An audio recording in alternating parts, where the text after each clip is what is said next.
Eu achei curioso a galera que não faz meta nenhuma. Talvez esse pessoal tenha se dado melhor no 2020. Sabe que eu ia falar disso? Além, o Eric estava falando sobre a gente ter metas menos ambiciosas, talvez, e aqui eu falo ambiciosa no sentido de não factível, né? Porque alguma ambição é importante para que a gente continue caminhando. Mas acho que é pensar em metas factíveis, então entender as próprias limitações para trabalhar com motivação e não com frustração, porque se de 5 metas que você estabeleceu, todas forem muito ambiciosas e você não conseguir satisfazer nenhuma delas, a sua frustração vai ser muito significativa. Então você pode até ter uma meta mais ambiciosa, mas tenha outras que sejam mais tranquilas de realizar para que você possa trabalhar com essa motivação a partir da realização. E a gente tem que pensar, depois que a gente viveu em 2020, né, Mari, que a gente precisa cada vez mais ser flexível. Eu imagino isso, Eric, porque se teve uma coisa que a pandemia nos ensinou, é que o nosso controle sobre as contingências é muito pequeno e que, de repente, a gente se planeja para um ano pensando que ele vai seguir a ordem que a gente está acostumado e foi absolutamente diferente e ganhou quem conseguiu se adaptar. Então, essa flexibilidade, um valor de resiliência, isso é muito importante nesse momento que a gente está vivendo. Com certeza, Gabi, você tocou num ponto importantíssimo. Muita gente, eu acredito que muitos daqueles que colocaram que nem planejam no começo do ano, eu escuto muita gente dizer, muitos clientes, muitos elementos falando assim, para que eu vou planejar se logo depois pode mudar? E muita gente começa a usar de desculpa a pandemia. Aí vem uma pandemia, eu mudo tudo. E uma coisa é completamente diferente da outra. A gente precisa sim planejar, estruturar o que a gente vai fazer. E não é que planejou e acabou, não olho mais para aquilo, eu defini aquele ponto, eu vou seguir de cabeça baixa até o final. De jeito nenhum.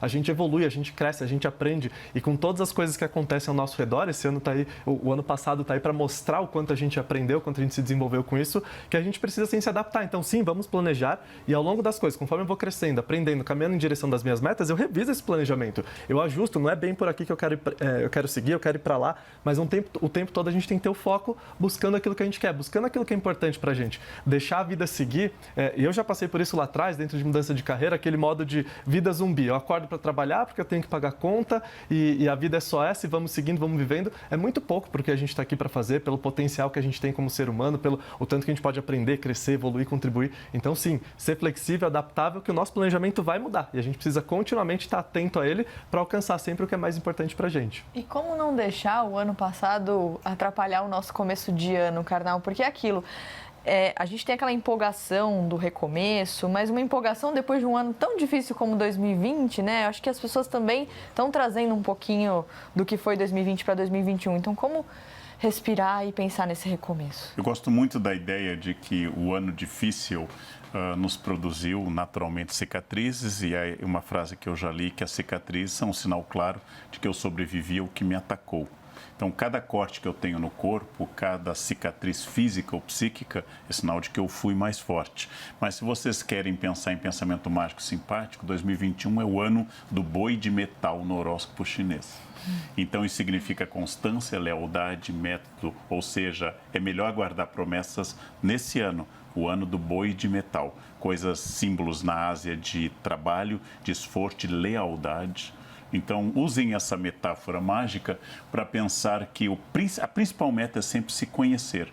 Porque se você faz metas e não cumpre, o que está faltando na sua vida é o princípio socrático. Conhece a ti mesmo. Depois que você se conhecer, estabeleça metas execuíveis para você, ambiciosas, mas execuíveis. Agora, se você fica estabelecendo metas e nunca cumprindo, o problema não está no campo das metas, está na falta de conhecimento de si. É muito perigoso dirigir um carro que eu não conheço. É muito perigoso exercer uma biografia a bordo de uma mente que eu não domino, que é a minha.